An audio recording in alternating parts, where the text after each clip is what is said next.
A gente vai conversar agora com o presidente nacional do PP, o senador Ciro Nogueira. Tudo bem, senador? Bom dia, obrigado pela atenção mais uma vez.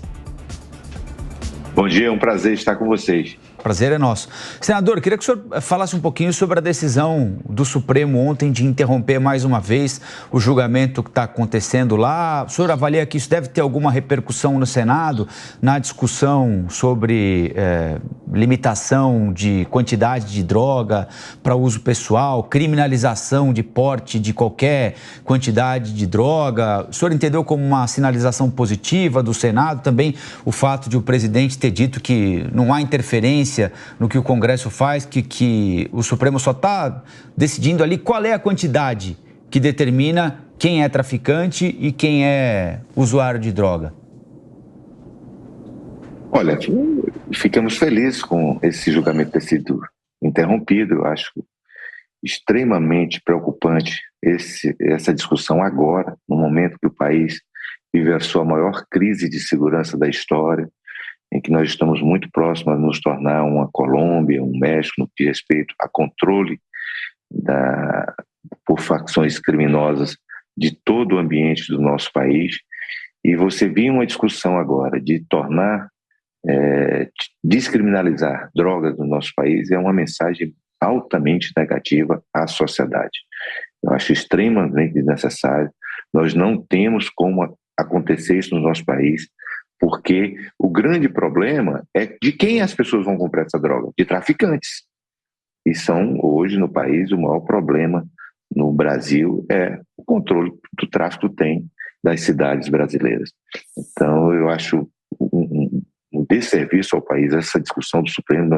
Eu tenho todo o respeito às decisões do Supremo Tribunal Federal e eu espero que o Congresso Nacional, o mais rapidamente possível, vote a PEC para se encerrar de uma vez por todas essa discussão no país e não permitir que a droga seja liberada no nosso país. Sobre essa PEC, senador, bom dia. Primeiramente, nós temos uma lei em vigor aqui no Brasil já há alguns anos que não isenta de crime o usuário de drogas, o que está com porte para consumo próprio. Só que não é um crime na esfera penal, ou seja, na teoria, esse usuário não poderia ser preso por causa disso. O que essa PEC traz em relação a essa legislação? É só uma confirmação do que está previsto e que vai ser colocado na Constituição ou há algo além disso? Não, é com a confirmação. Aqui no país, o uso de droga, o porte de droga não é permitido. Isso é fundamental. Essa discussão, se a pessoa é traficante, se é viciada, é uma discussão que tem que ser cumprida a lei. Acho que o próprio policial e o próprio juiz, ao julgar, pode separar. Nós não queremos aqui trancafiar todos os usuários de drogas, pessoas que não oferecem risco à sociedade. Mas você pura e simplesmente liberar, aí como vai ser? A pessoa tem 2, 3 cigarros no bolso, aí não é traficante. E aí essas pessoas podem ser utilizadas para isso, para traficar. Então, eu não acho que essa questão apenas de você limitar em 5 gramas, ou 10 gramas, ou 60 gramas, eu acho um erro absurdo. Até porque toda a droga proveniente para os usuários do nosso país são de traficantes. Nós não temos farmácias vendendo, nós não temos estabelecimentos comerciais vendendo legalmente droga no nosso país, porque não é permitido. E quem cabe dar essa palavra final não é o Supremo, é o Congresso Nacional, que foi eleito pelo povo para legislar. Senador, o Zé Maria Trindade quer fazer uma pergunta para o senhor também. Zé Maria. Salve, senador, muito bom dia. Senador, eu me lembro quando o senhor chegou aqui no seu primeiro mandato, deputado federal, e, portanto, o senhor tem uma longa experiência e já viu esse debate a exaustão no Congresso Nacional. Houve vários, são debates fortes, viu, Rafael? Onde os dois lados se enfrentam no plenário e de forma bem agressiva, e o Congresso nunca mudou, ou seja, o Congresso, ao não decidir, decidiu que tem que ficar assim.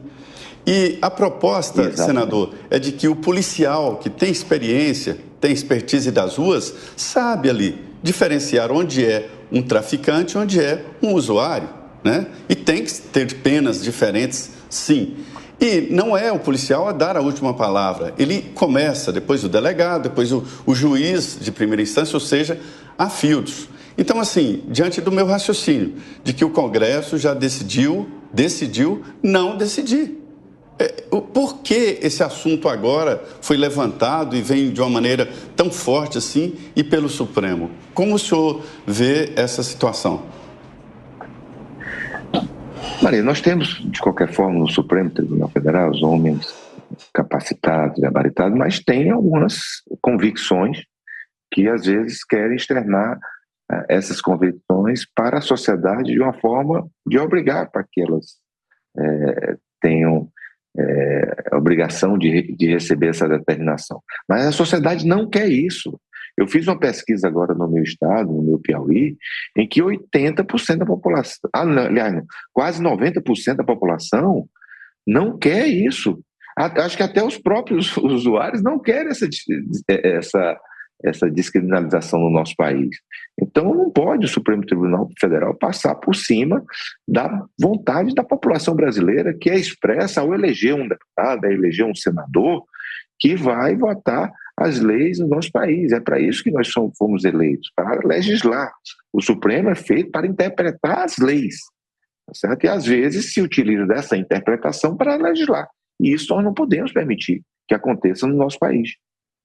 Senador, eu queria mudar um pouquinho de assunto e perguntar ao senhor sobre a viabilidade ainda da federação do Progressistas com a União Brasil, com os Republicanos, e se de alguma maneira essa possibilidade de migração do governador de São Paulo, que é a grande estrela do Republicanos, né, com cargo, governador Tarcísio, para o PL, pode eventualmente alterar alguma coisa no entendimento desses partidos de centro-direita? Como é que o senhor avalia isso?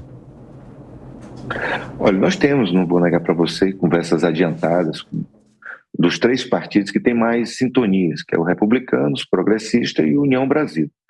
As conversas com o Republicanos estão muito adiantadas, porque não existe muita disputa localizada nos estados, que é o grande problema de formar uma federação, é quem vai comandar a federação nos estados. Com a União Brasil, nós temos uma sintonia total de pensamento, mas existem algumas disputas que eu não sei se poderão ser superadas. Nós estamos conversando, existe uma intenção, se nós formássemos esse bloco, nós teríamos aí, só para você ter uma ideia, 160 deputados, quase 20 senadores, seria uma força política sem precedente no nosso país. Mas as tratativas, acredito que ela não vai acontecer para as eleições municipais, mas tem uma chance muito grande de acontecer para as eleições de 2026, eu apostaria que ela vai acontecer. Quanto à saída do Tarcísio, é uma decisão do governador, nós temos que respeitar. Eu já manifestei o próprio governador que eu acho que ele não deveria sair do Republicano. O Republicano é um partido que foi aliado, foi muito importante na sua eleição, e se nós queremos unificar os partidos de centro com o PL nas eleições de 2026, é importante não concentrar apenas em um partido os seus grandes nomes, né? Mas é uma decisão que cabe ao governador, que ele está ouvindo, está conversando. Eu não acredito que isso aconteça a curto prazo, e espero que ele tome a melhor decisão. Trouxe mais cedo, senador, uma informação, não me lembro se foi ao vivo, se foi uma reportagem, foi ao vivo, me lembrei, Bruno Silveira em Brasília. Uma decisão do Ministério Público vinculado ao Tribunal de Contas da União de investigar a liberação de emendas parlamentares. Houve um acordo, mas no começo do ano, para que haja a liberação dessas emendas parlamentares mensalmente. Mas há uma preocupação porque nós estamos em ano eleitoral e a legislação eleitoral, ela impede que esses recursos sejam repassados pelo menos 3 meses antes desse período eleitoral. Como o senhor avalia essa discussão? É preciso cumprir o que está na lei e descumprir o acordo, ou abrir mão do que está na lei e cumprir esse acordo, mas reforçar a fiscalização? A liberação dessas emendas durante a campanha eleitoral pode privilegiar alguns? Não acredito que isso aconteça. Eu acho que esse acordo, acho bem salutar. Não vejo inconveniente no período eleitoral. Se cumprir a legislação, não pode ser diferente. Tem que ser cumprida a legislação, não pode se transferir recursos no período eleitoral. E eu acho que o Ministério Público pode acompanhar se essas emendas estão sendo liberadas com algum sentido de privilegiar alguns. Eu acho que todo tipo de fiscalização, principalmente no que diz respeito a verbas públicas, quanto mais fiscalização, quanto mais transparente, mais salutar ela se encontra. Mas eu não vejo inconveniente nenhum de ser cumprido esse acordo, apenas sendo suspenso no período eleitoral. Senador Ciro Nogueira, muito obrigado pela entrevista para a gente. Bom dia para o senhor, até a próxima. Eu que agradeço, um grande abraço a todos vocês.